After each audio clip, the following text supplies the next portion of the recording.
Welcome back to Adam United Analyst. Today is a big one. Manchester United are standing at the edge of one of the most significant summers this club has seen in a long time. Not because of one story, not because of one transfer, but because everything is moving at the same time. The coaching staff, the squad, the transfer targets, the players being chased by other clubs, and the players being told by their own legends to stay away. Everything is happening right now, and if you are not paying close attention, you will miss the full picture. So let us get into it properly, one story at a time. The reality for this club is simple. Michael Carrick has taken over a Manchester United squad that was in serious trouble. He inherited a broken dressing room, a confused identity, and a fan base that had completely lost faith. And yet, right now, opposing managers are calling this team outstanding. Right now, transfer targets across Europe are being discussed with serious intent. Right now, the coaching structure is being locked in with 2-year contracts. The question is not whether United are moving forward. The question is how far they can go and how smartly they build this summer. If you want deeper analysis on stories like this, stories that go beyond the headlines and actually break down what is really happening at Manchester United, hit that subscribe button right now. The Adam United Analyst channel is where serious football analysis lives. Every video, every story, broken down properly. Now let us go through every single development one by one. Michael Carrick on Manchester United's future.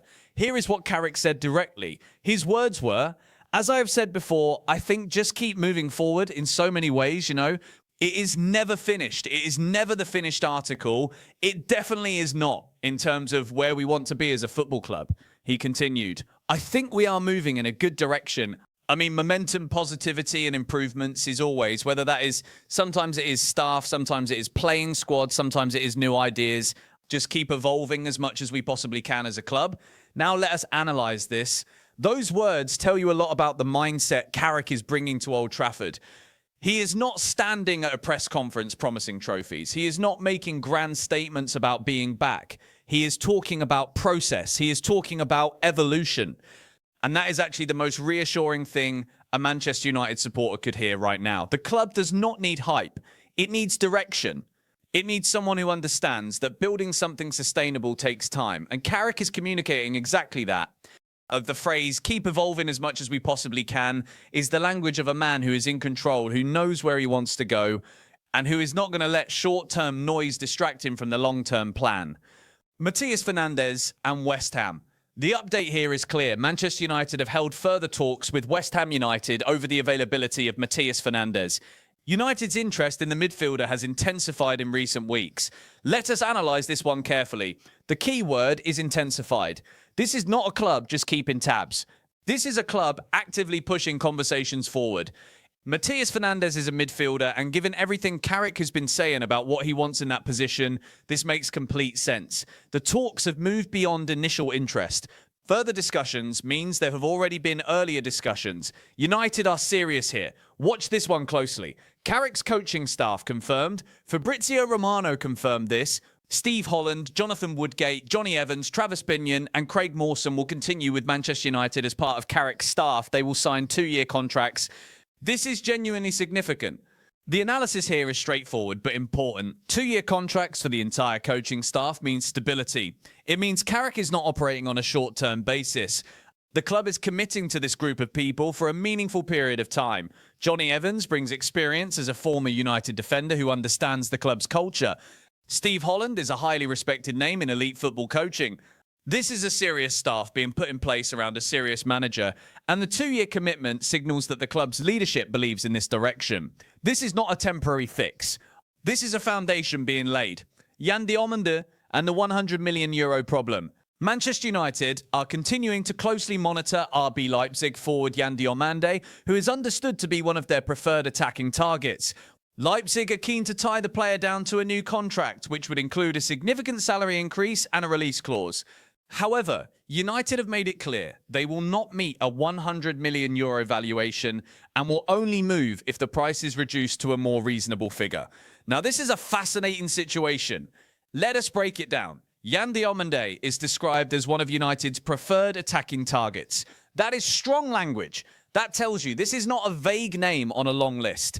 This is someone the club genuinely wants. The problem is the valuation. €100 million is an enormous fee, and United are being disciplined here. They are not going to panic buy. They are not going to overpay just because a player is desired. The club is holding its position and waiting for the price to come down. Leipzig, on the other hand, are trying to secure a new contract for Diomande, which would give him a release clause and potentially make things more complicated. This is a transfer story that will run deep into the summer. The tension between United's interest and their financial discipline is the story here. Diogo Dalot and Real Madrid. Real Madrid are considering a move for Diogo Dalot as they look for a new right-back following Dani Carvajal's departure. Jose Mourinho is set to take charge at the Bernabeu, which could see the Portuguese pair reunited. However, Manchester United currently view Dalot as untouchable and do not want to sell him. Let us be very clear about this. The situation is that Real Madrid's interest is real and logical. Mourinho knows Dalot well and would want him at a club of that stature. But United's position is equally clear. Untouchable, they do not want to sell him. And when you cross-reference this with another report we will come to shortly, which explains how Dalot has rediscovered his best form under Carrick, it makes complete sense why United are digging in. This is a player who had been played out of position under the previous manager, but has now returned to something close to his best. United are not about to lose that. Ederson is on his way to Manchester United. This is the biggest breaking story of the day. Ederson is on his way to Manchester United. The two clubs have reached a verbal agreement, and the player has already reached an agreement on his contract. The final details regarding the transfer fees remain to be finalised. Further discussions will take place in the coming days to reach a final conclusion. Let us pause here because this deserves proper analysis. A verbal agreement between clubs and a personal terms agreement already in place means this transfer is in a very advanced stage. The only thing remaining is the final fee.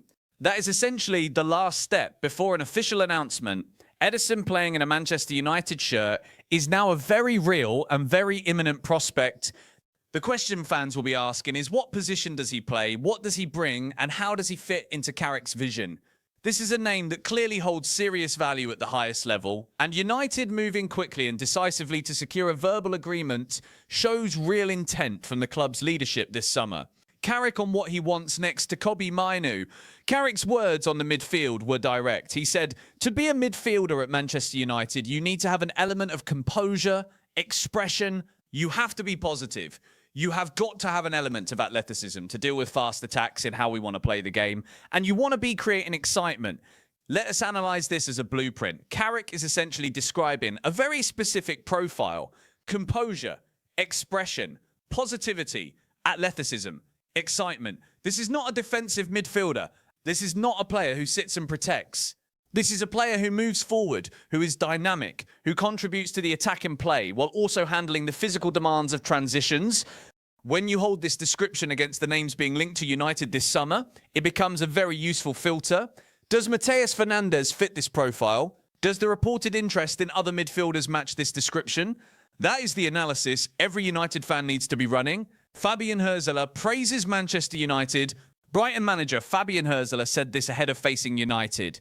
We know it will be a big challenge against Manchester United, who are playing an outstanding season, especially since Carrick arrived. They really look as a team. They have individual quality, so we have to play on our highest level to win this game. Now let us think about what this means when it comes from an opposing manager. Hürzeler is not someone who hands out compliments lightly. He is a highly regarded young manager who has done serious work at Brighton. When he describes United as playing an outstanding season and specifically credits Carrick for that transformation, it is external validation of what United supporters have been feeling. The phrase "they really look as a team" is particularly meaningful. It suggests that what Carrick has built goes beyond individual talent. It is a collective identity, a cohesion. That is exactly what this club was missing before he arrived. Micky van de Ven and the Tottenham relegation factor. Manchester United are keeping tabs on Tottenham defender Micky van de Ven ahead of the summer window. The Red Devils are expected to submit an offer should Spurs get relegated this season. Tottenham could sell the Dutch defender for £50 million if they get relegated. The analysis here is about smart opportunism. United are not making a move right now. They are watching. They are positioning. If Tottenham are relegated, the price drops to £50 million and United are ready to act. This is disciplined transfer strategy. Rather than paying full market value for a player, United are monitoring a scenario that could make that player significantly more affordable. Micky van der Ven is a talented Dutch defender, and at £50 million in a relegation scenario, the value proposition is clear. This is the kind of background work that does not make headlines but defines successful transfer windows. Patrice Evra tells Rashford to stay away from Manchester United.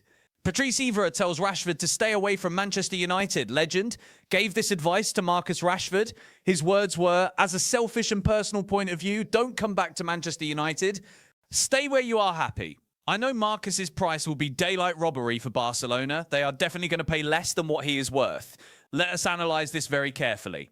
Evra is not attacking Rashford. He is not criticising the club. He is giving Rashford personal advice from someone who clearly cares about the player's well-being. The phrase, stay where you are happy, tells you that Evra believes Rashford found something at Barcelona that was missing at Old Trafford. The point about Barcelona paying less than his true value is a separate concern, but it does not change Evra's core message. The situation is that a Manchester United legend is publicly advising one of the club's former academy players not to return. That is a significant statement, and it tells you something about how Rashford's time at United ended. There are clearly wounds here that have not fully healed. The truth about Diogo Dalot's future at United. Journalist Ty Marshall gave this detailed assessment. He said he would be very surprised and thinks United will go into next season with Dalot and Noussair Mazraoui as their right-back options. There's probably with a view to strengthening that position in 2027. He added that Dalot has been criticised by fans this season, but that does not fit the view of him inside the club, where his personality and professionalism are valued, while he is also considered a real leader in the squad. He was played out of position by the previous manager, but has got back to something close to his best form under Carrick. His passing and build-up play are also described as valuable. The assessment continues that he might not be a marauding fullback, but his short-range passing is underrated, and he helps United to play out, which is important for a modern fullback. This is really important context. The external perception of Dalot does not match the internal reality at the club.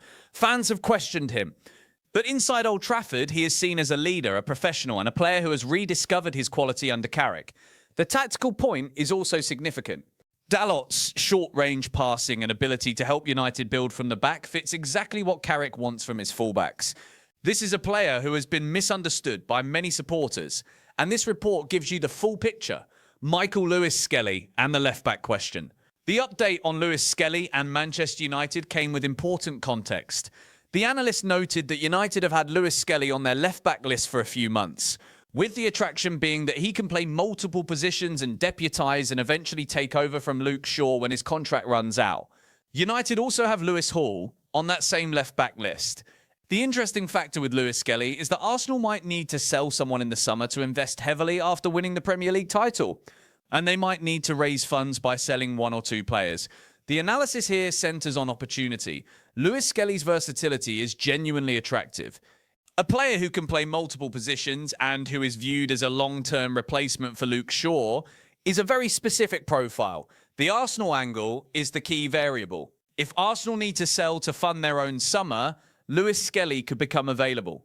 United are clearly monitoring that situation carefully. This is smart background work from the club. Carrick on Kobbie Mainoo's ideal partner.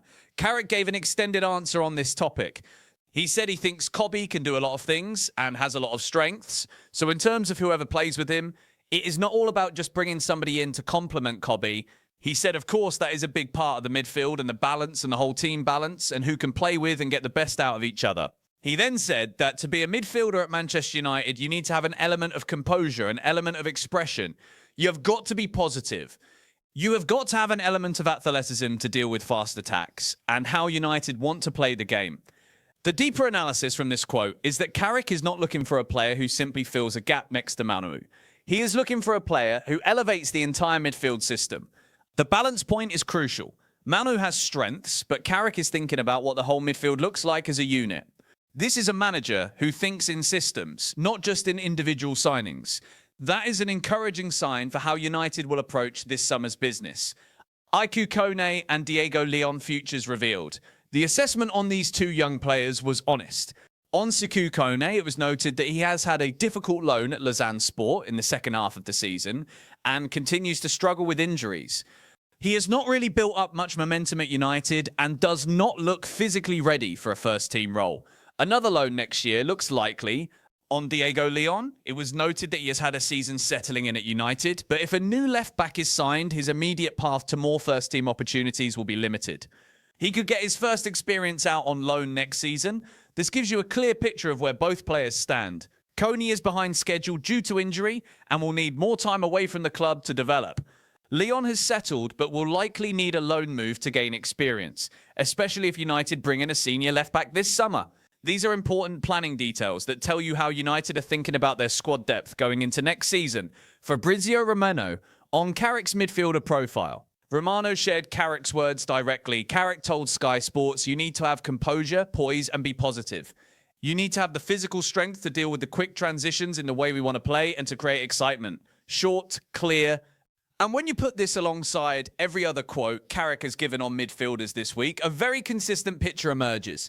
Carrick knows exactly what he wants. He is not vague. He is not searching. He has a clear profile in mind. Composure, poise, positivity, physical strength, quick transitions, excitement. Every midfielder United are linked with this summer should be judged against those exact criteria. Sandro Tonali and Manchester United. The situation is now clear on Tonali.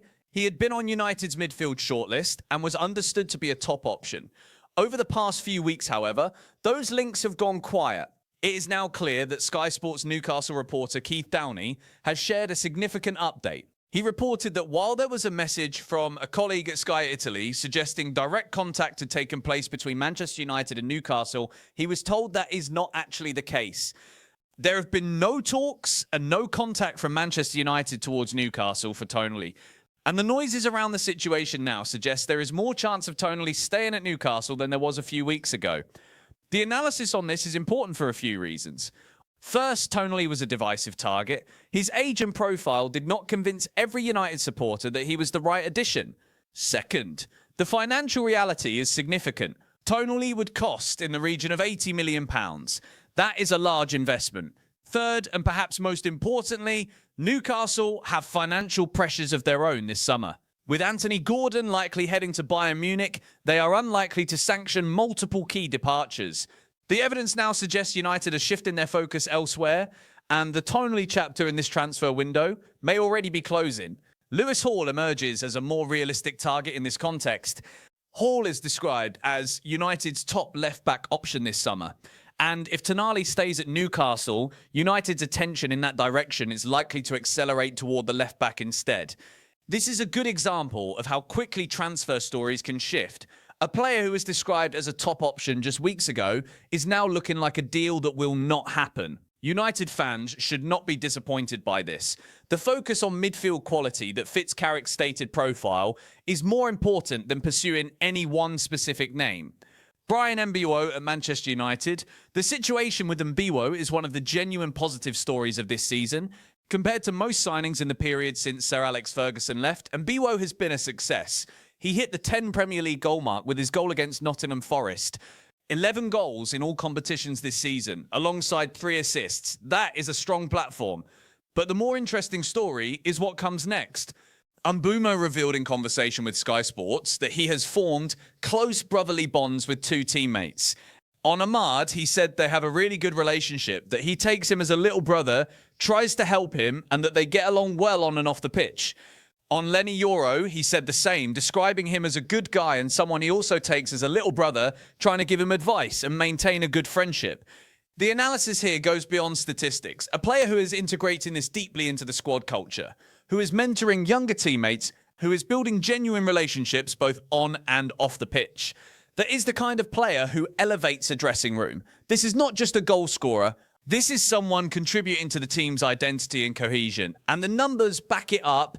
11 goals in what was not a full campaign, given his drop in form around the Africa Cup of Nations period.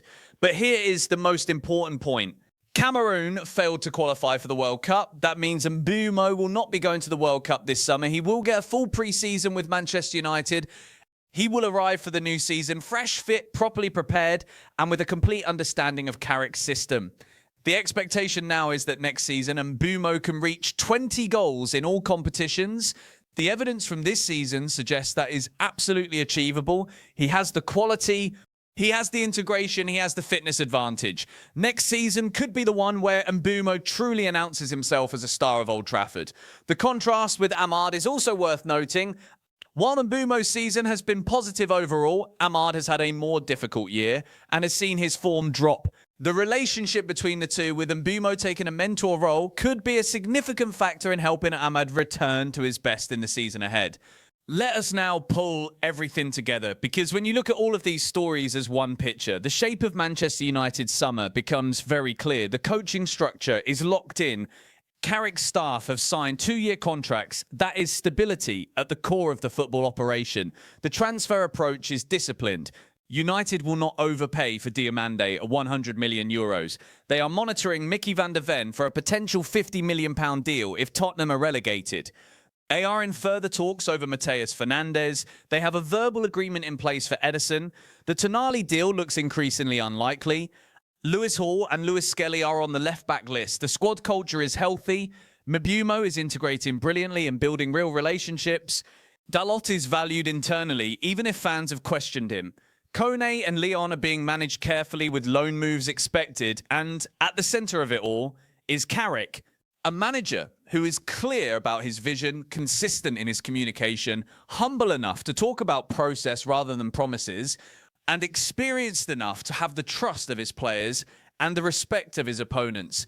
The evidence suggests this is a Manchester United club that is moving in the right direction. Not perfect, not finished, but genuinely building. That is the full picture on today's biggest stories from Old Trafford. I am Adam. This is Adam United Analyst, and I will see you in the next one.